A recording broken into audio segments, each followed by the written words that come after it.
Graças e paz, queridos. Boa noite. Tudo bem com vocês? Como é que vocês estão? Eu espero que todos estejam bem. Hoje é uma noite para nós especial, né? É uma noite onde a gente está começando em nosso primeiro culto de domingo. A gente já vinha um tempo orando por isso, para começar nossas reuniões no culto de domingo. E aprove o Senhor nessa fase, nessa estação, a gente começar a cultuar aos domingos. E hoje é o nosso primeiro culto, um dia de celebração muito importante para nós. Estamos muito felizes de poder estar aqui nesse dia, nessa nova estação, esse novo ciclo. E somos muito gratos a Deus por esse tempo especial de estarmos aqui nesse lugar, nos reunindo aqui. Deus tem sido bom, tem sido fiel, tem sido leal nesses dias. E nós queremos agradecer ao Senhor por esse tempo. E hoje eu queria ministrar uma palavra muito importante para mim. Até confesso para vocês que essa palavra de hoje, ela se deu início com a vida da Isabela. A Bela fez, na semana passada, o que eles chamam de lédico lá, né? Eles apresentam um lédico no trabalho, na escola. E ela passou para nós o lédico que ela tinha feito, e que é um estudo bíblico que eles fazem, sobre oração, intercessão, meditação na palavra. E eu, lendo o lédico dela, falei, nossa, esse texto é muito legal, é muito interessante. E quando eu fui lendo o texto dela, foi falando comigo naquela hora também. E o texto de Jeremias, capítulo 18, versículo de 1 a 6, a gente vai assistir um videozinho depois, e eu quero que a gente assista o vídeo. E logo em seguida a gente vai ler o texto, tá bom? Amém? Jeremias capítulo 18, versículo de 1 a 6. É um texto muito conhecido nosso, fala do oleiro. Jeremias é um contexto em que o profeta está falando ao povo hebreu, o povo israelita, sobre um contexto em que eles tinham abandonado o Senhor, tinham se prostituído com outras nações, como todo o decorrer da história de Israel foi assim. Sempre que Deus levantava a nação de Israel para um tempo, em alguns momentos, eles se perdiam no processo e começavam a adorar outros deuses, e eles começavam a cultuar outros deuses, ou se misturavam com outras mulheres, e esse é todo o contexto da geração do povo de Israel.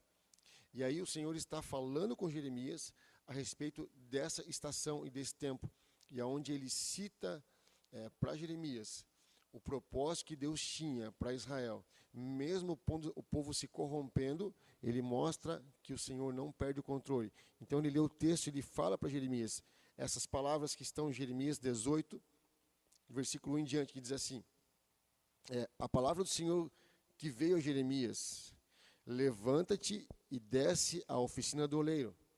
Lá te farei ouvir as minhas palavras. Desci até a oficina do oleiro, e ele estava ocupado com a sua obra sobre a roda. Com o vaso que o oleiro fazia do barro, se estragou nas suas mãos. Ou melhor, com o vaso que o oleiro fazia do barro, se estragou nas suas mãos. Então fez do barro outro vaso, conforme melhor lhe pareceu. Então veio a minha palavra do Senhor: por acaso não poderei eu fazer de vós como fez este oleiro, ó casa de Israel? Declara o Senhor: como barro na mão do oleiro, assim sois vós na minha mão, ó casa de Israel. Se em algum momento eu falar em arrancar, derrubar e demolir uma nação ou um reino, aquela nação contra a qual eu falar se converter da sua maldade, também eu me arrependerei do mal que planejei fazer-lhe. E se em algum momento eu falar em edificar e estabelecer uma nação e um reino, e essa nação fizer o mal diante dos meus olhos, não dando ouvidos à minha voz, então me arrependerei do bem que planejava fazer-lhes. Então ele está dizendo para Jeremias: Jeremias, eu tenho um propósito específico, eu tenho um propósito para Israel. O meu coração, o meu desejo é tornar Israel uma nação que seja uma luz para as demais nações. O que nós chamamos na teologia, no estudo teológico de Israel, é a missão. Tem a missão centrípeta e a missão centrífuga.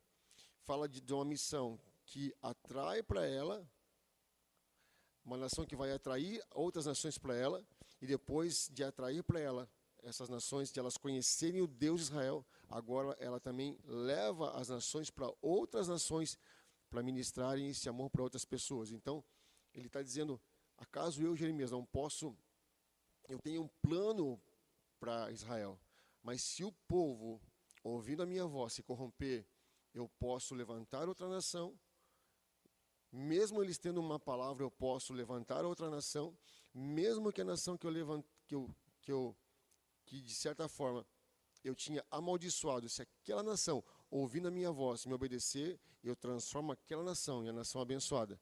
E a nação que recebeu a minha palavra, que é Israel, se ela não me obedecer, eu transformo ela em maldição. Mas ele continua dizendo que ele pode pegar a nação de Israel, mesmo em estado de desobediência, e ele pode quebrar o vaso, ele pode deformar e destruir aquele vaso e reconstruir um vaso novo a partir do propósito e dos planos que ele tinha. Esse é o contexto do Senhor para Jeremias. Mas quando ele fala com Jeremias, e a gente trazendo as palavras de Jeremias para o nosso tempo, nós podemos ouvir que Jeremias, ele dá uma ordem para Jeremias, dizendo, Jeremias, eu quero que você preste atenção numa coisa, levanta-te agora, se levanta, ou fala de se posicionar, ou você precisa sair do seu lugar, levanta-te da sua condição e desce à oficina do oleiro. Então ele fala assim, você precisa se levantar. Então ele começa dizendo, o primeiro ponto é a casa do oleiro. Então ele diz, levanta-te. Isso fala de um estado de se posicionar. Levanta-te, e ele fala, desce à casa do oleiro. Ele está dizendo, você precisa descer em um lugar onde eu possa falar com você. Então ele está dizendo para Jeremias, você precisa descer para me ouvir. Ele continua dizendo, lá te farei ouvir as minhas palavras. O Senhor pede para Jeremias se levantar, sair do seu lugar onde de estático que ele estava. Ele pede para Jeremias descer e se humilhar, entrar até um lugar onde Deus possa falar com ele. Nós ouvimos muito isso em Filipenses, quando nós falamos o próprio Jesus que fala que ele não considerou ser igual a Deus, mas ele se despiu da sua glória, ele desceu e habitou entre nós. Um estado de humilhação do próprio Cristo, de estar entre a sua criação. Então ele fala, você precisa se humilhar. Humilhai-vos debaixo da poderosa mão do Senhor, para que no tempo certo o Senhor vos exalte. E depois ele fala, resistir ao diabo e ele fugirá de vós. Então ele fala de um estado de descer e ouvir a voz. É o lugar onde você está ouvindo a voz do Senhor. Um lugar onde você está se colocando à disposição de Cristo falar com você. Então ele diz, se humilhe, e agora você precisa se colocar no lugar de ouvir a palavra do Senhor. Porque somente a palavra, como Romanos 10 diz, somente a palavra pode moldar e mudar você. Mais nada pode mudar a sua vida, a não ser a palavra do Senhor. Somente a palavra tem o poder de transformar a sua vida e mudar você. Não existe outro método, existe nada mais poderoso do que a palavra do Senhor sobre você para te mudar e te transformar. E ele fala assim, agora, você desceu à casa do oleiro.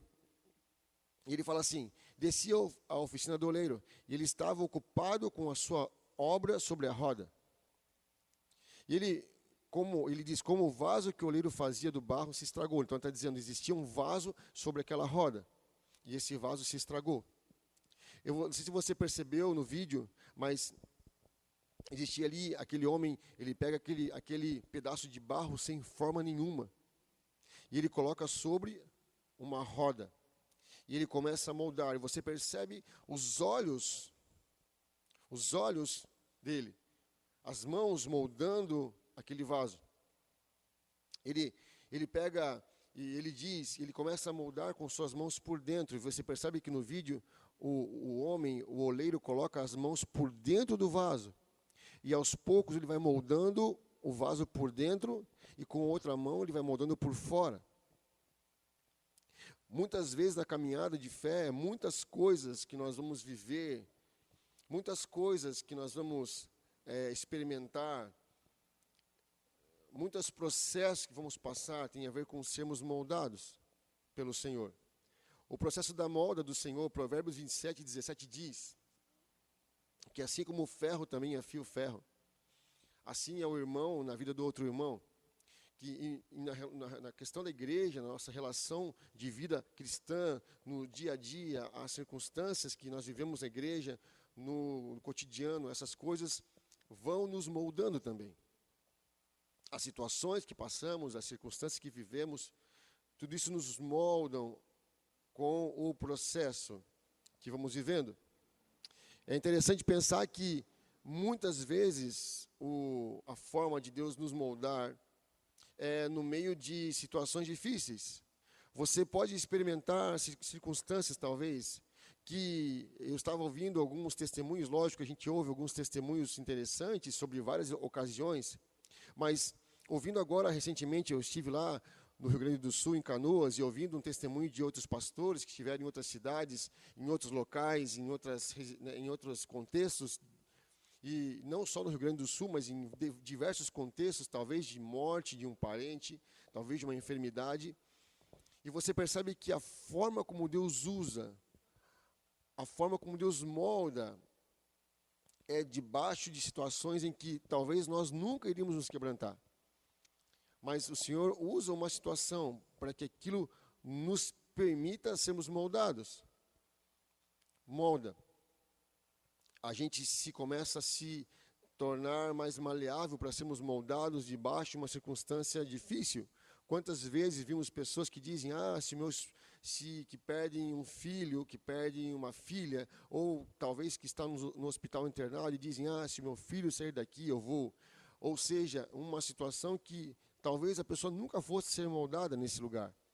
Mas quando Deus permite que alguma coisa aconteça, ela se permite ser moldada a partir daquela circunstância, a partir daquela situação. Então, o Senhor pega as suas mãos e Ele coloca dentro de nós. E Ele começa a mover o nosso interior. Ele começa a mover os nossos pensamentos, mover as nossas emoções, mover a nossa raiva, a nossa mentira, o nosso ódio, nossas concepções, nossas crenças erradas, e Ele começa a moldar por dentro do vaso. Romanos 9:21 diz, ou não tem o oleiro poder sobre o barro, para da mesma massa fazer um vaso para a honra e outro para a desonra? O Senhor fala que existem vasos de honra e vasos para desonra. No contexto aqui fala de vasos que são mais honrosos para algumas circunstâncias, vasos que vão servir em situações talvez de alto escalão, vasos que vão servir em situações onde as pessoas vão ser vistas, talvez. E ele fala de vasos para desonra, de serviços mais simples. Mas o fato é que Deus pode moldar qualquer circunstância. Deus, Ele coloca as suas mãos por dentro da gente, Ele começa a nos mover, nos moldar por dentro. E ao mesmo passo que Ele molda por dentro, Ele começa também a moldar por fora. E o texto vai dizendo que com os seus pés Ele movia uma roda. E eu já falei isso aqui um pouco tempo atrás, agora aqui, que o mover, Deus nos coloca em movimento, Deus nos coloca em movimentações, Deus nos coloca em mesas com pessoas, Deus nos leva para lugares, Deus nos coloca trabalhando em ministérios, Deus nos coloca para trabalhar com outras pessoas, Deus nos ensina durante o processo. Eu lembro que, como pastor da igreja, da casa, eu lembro que em muitas circunstâncias aqui, em muitas coisas eu comecei a perceber que a gente, quando casa, quando tem família, a gente vai se adequando a realidades, a gente vai se adequando a coisas do cotidiano. E você percebe que a vida de casado, a vida de ser pai, a vida de ser funcionário, a vida de alguém que trabalha, alguém que está constantemente atuando, você vai aprendendo. Eu digo que nós, quando casamos, acho que a maioria das pessoas viveu isso. A gente costuma dizer isso aqui na igreja. A gente é muito chato com relação a casamento, em relação a namoro, porque nós queremos ensinar as pessoas que estão nesse processo de casar, arrumar uma esposa, um esposo, e termos uma casa. Nós queremos ensinar as pessoas a como se movimentar num casamento. A nossa geração foi muito pouco, mas muito pouco ensinada sobre casamento. Então, durante o processo que nós vivemos o casamento, durante o processo que nós andando com filhos, a gente vai aprendendo. E nós vimos muitas pessoas nesse processo, muitas pessoas que se casaram e não têm noção nenhuma do que é ser pai, do que é ser mãe, do que é ser esposo, do que é trabalhar. E durante o processo que você vai vivendo, você vai sendo moldado a aprender a ser. E no reino de Deus, hoje como pastor dessa casa, há 2 anos e aí 6 meses mais ou menos como pastor da casa, desse lugar que a gente começou há 2 anos e meio atrás. Eu sou pastor há 8 anos também, quando Deus me colocou no pastorado. Durante muitas circunstâncias, eu sempre digo para a galera aqui, eu sou cristão há muitos anos, desde os 11 anos de idade, eu sou cristão, hoje eu tenho 44, faço agora, em junho. Mas eu sou pastor há 8 anos e sempre fui pastor como auxiliar, mas agora, como pastor de uma casa, eu vejo o quanto eu não sei nada. Só que no processo de sermos perseverantes, de andarmos com o Senhor e estarmos em movimento, é que nós vamos aprendendo. Eu sei que Deus muitas vezes nos manda parar, mas pense, quando Deus nos manda parar, você estava em movimento. E Deus manda você parar. Então, em muitas ocasiões, o pastor Alain Basílio falou uma coisa aqui na semana passada, se não me engano, falando sobre missão. Ele disse, faça alguma coisa, né, mas faça algo. Então, no reino de Deus, muitas pessoas procuram o seu propósito, procuram, o que eu tenho que fazer? Eu não tenho chamado para isso. Mas se você não estiver em movimento, andando com outras pessoas, sujeito a um discipulado, sujeito a uma liderança, sendo liderado por alguém, sendo cuidado por alguém, se você não estiver envolvido com o ambiente da igreja, onde você está servindo a uma casa, onde você serve uma liderança, onde você anda debaixo de princípios, onde você está sendo movido a obedecer regras ou ter algo que você se envolva, você não vai estar sendo movido. Porque a palavra diz que enquanto o Senhor mexia no barro, Ele movia com seus pés o barro sobre uma roda. Então, Ele está dizendo de movimentação. Ele movimentava a pessoa e, ao mesmo tempo, Ele moldava por dentro e por fora. E ele continua dizendo que, como eu falei, a movimentação que Deus nos faz em meio à frustração. Tem um texto que eu acho muito legal em Ezequiel, se eu não me engano, eu posso errar aqui na minha referência, não gosto disso, porque tem os que são críticos com relação a talvez, citar textos de forma errada, mas Isaías 48, 10, eu vou usar esse texto em 2 momentos, ele fala, eu vos provei na fornalha da aflição, não como prata, mas como ouro. Ele fala de refinar, ele fala eu provei vocês. No meio do desespero, no meio da luta, é que eu provei vocês. É nesse lugar que eu provo vocês. É no meio das circunstâncias difíceis que eu provo vocês. É no meio de uma situação que aparentemente para mim não é boa que eu provo vocês. É no meio de uma agressão verbal de alguém, é no meio de uma agressão no trânsito, é no meio de uma calúnia, é no meio de alguém que fala que você não vai conseguir, é no meio de alguém que te critica, que te ofende. É no meio desse lugar que você vai entender a forja do Senhor para você. É nesse lugar que Deus faz. Deus usa pessoas, às vezes, para forjar o seu caráter. Muitas vezes não é o Satanás que está te provando, mas é o próprio Deus permitindo que pessoas te ofendam e afrontem para ver quem você é de verdade. Quando alguém te ofende, quando alguém te afronta, é aí que você manifesta o seu verdadeiro eu.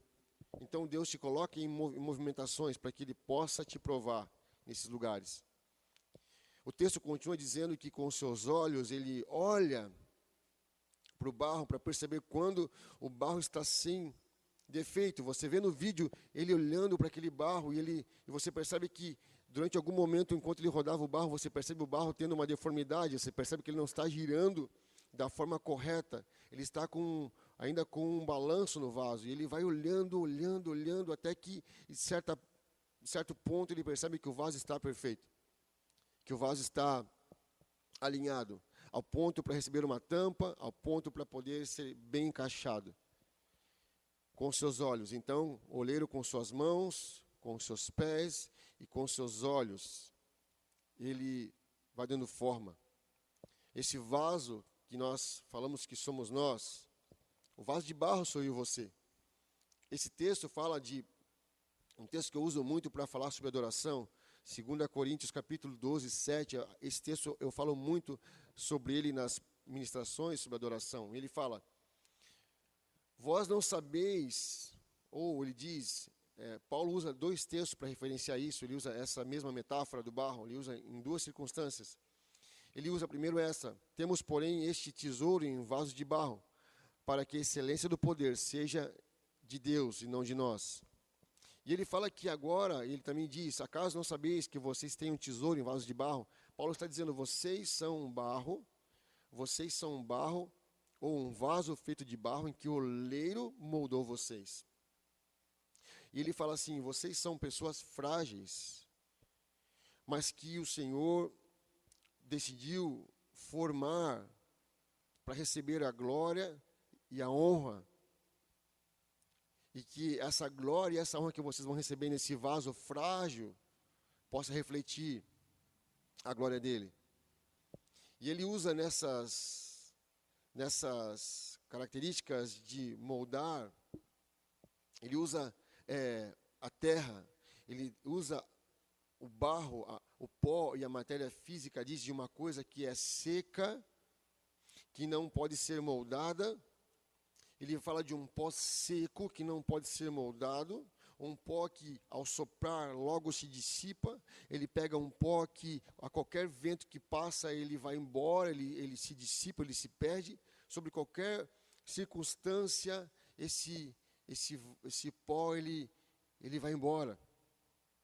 Salmo 103, 14 fala sobre isso, se você quiser depois ler.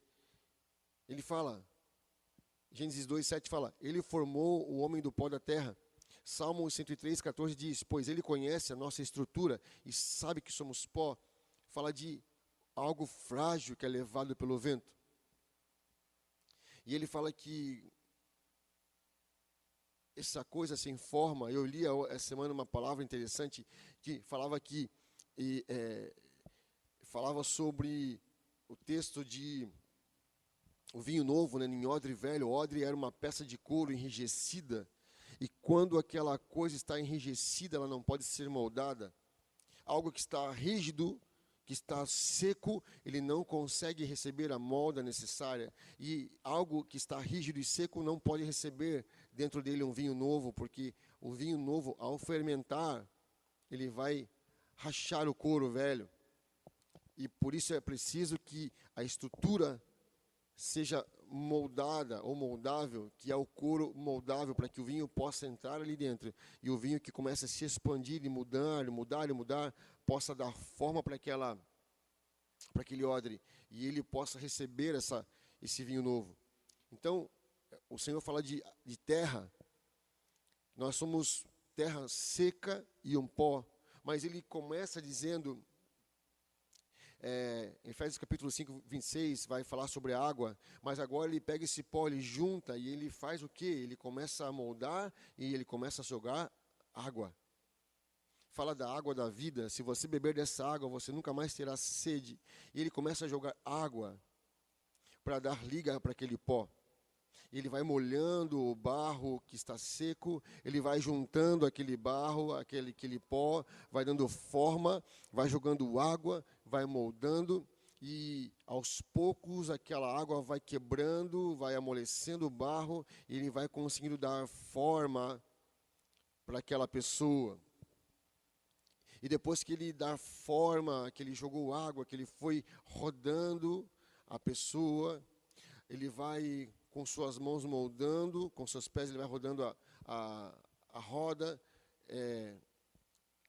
ele vai olhando com seus olhos fixos, ele vai juntando aquele barro, ele vai jogando água, ele vai dando forma, para que a pessoa possa ser moldável e transformada em um objeto de glória.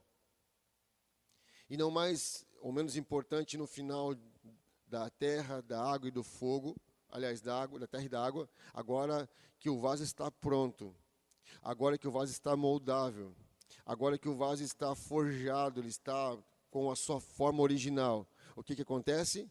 O Senhor coloca o vaso no fogo para ser cozido, e agora sim ele ficar firme.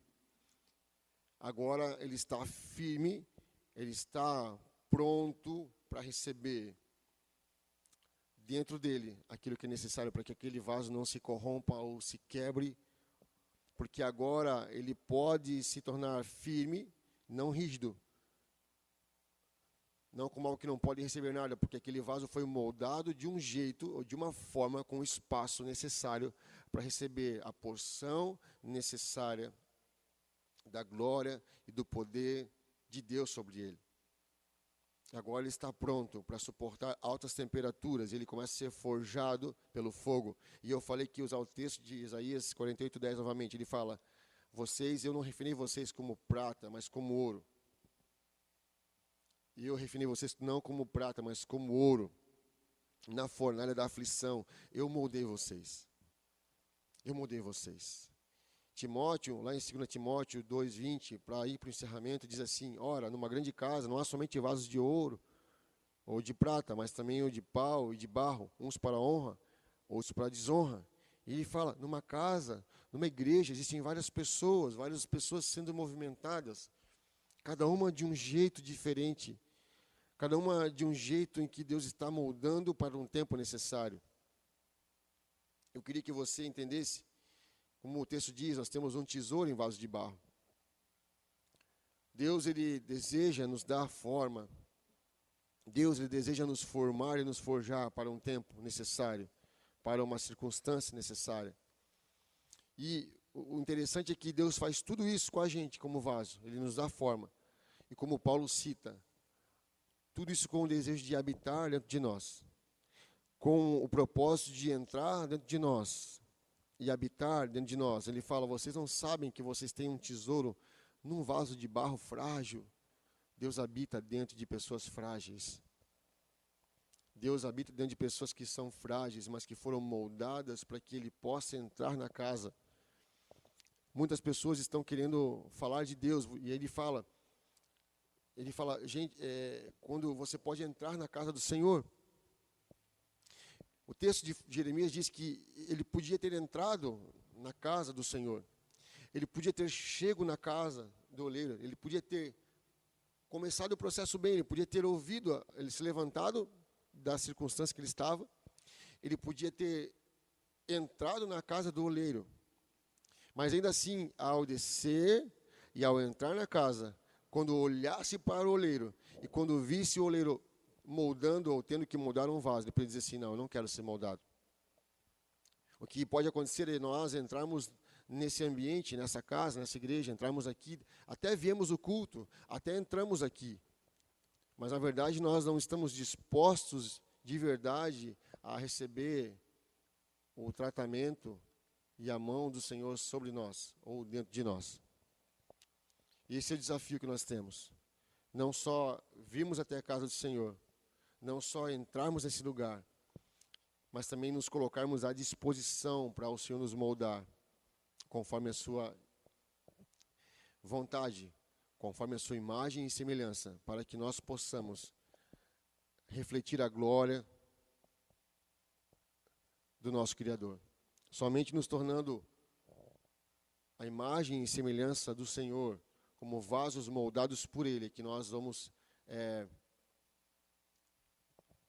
demonstrar ou glorificar o nome de Jesus. Quando os discípulos estavam andando com Jesus, e você percebe, quando Pedro ele foge de Jesus, quando Jesus é preso no Getsemane, ele foge, durante depois o período de condenação de Jesus, né, que ele está indo para ser condenado, e Pedro está de longe olhando Jesus, e ele está escondido, negou Jesus. E aí alguém passa e vê Pedro ali escondido no meio da multidão e fala, você é um deles. Por mais que Pedro tivesse negado Jesus, naquele momento, Pedro era parecido com Jesus. E a multidão o reconheceu. Porque Pedro tinha andado com Jesus 3 anos, estava no processo de ser moldado por Jesus. E estava praticamente pronto, esperando só mais alguns minutos, alguns dias após a crucificação, a ressurreição de Jesus e o reencontro com ele. Mas Pedro já estava no processo. Foi moldado no processo de 3 anos. E você pode estar na casa, mas não ter disposição para ser moldado. E eu quero te convidar nessa noite a se colocar à disposição do Senhor e colocar o seu coração disposto a ser como um vaso nas mãos do oleiro. Não só não só entrar aqui, não só descer até o lugar da humilhação, mas ouvir a voz de Deus, descer ao lugar de humilhação e subir na roda e permitir que o Senhor movimente você. Permitir que o Senhor molde você. E uma vez que você foi moldado por Deus, você nunca mais vai querer ser outra coisa, a não ser um vaso de honra para o Senhor. Uma vez que você encontra esse amor, uma vez que você encontra esse poder, uma vez que você encontra alguém que vai mudar toda a sua estrutura, uma vez que você encontra alguém que te dá forma, que te dá razão de vida, alguém que te dá um motivo para viver, um propósito, uma vez que você encontra esse lugar, todos os seus desejos, todos os seus planos e sonhos, eles se tornam nada diante do Senhor. Como Paulo fala, antes eu considero tudo como esterco, a fim de conquistar a glória e o poder em Cristo Jesus. Quando você encontra esse poder que move e molda você, você nunca mais quer ser outra coisa. Talvez haja uma resistência inicial de uma mudança, mas depois que você deixa o Senhor tocar em você, nossa, você nunca mais é o mesmo. Foi assim comigo, foi assim com muitas pessoas. E continua sendo assim. E eu quero te desafiar nessa noite a entregar a sua vida para o oleiro, para que ele torne você a sua imagem e semelhança. Confie no Senhor. Permita que o amor de Jesus ele entre em você. Permita que os olhos de fogo de Jesus olhem para você. Que as mãos poderosas do Senhor toquem você por dentro e por fora.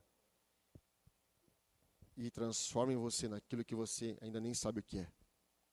Mas certamente quando você se tornar, você jamais vai querer voltar a ser o que você era antes. Amém? Vamos orar. Pai, nessa noite eu quero colocar a vida dos teus filhos na tua presença, Senhor. Eu oro para que nesses dias em que talvez muitas vozes têm falado na internet, na rede social, muitas pessoas têm tentado de alguma forma moldar as pessoas. Moldar apenas com as palavras. As pessoas têm falado tantas coisas na internet.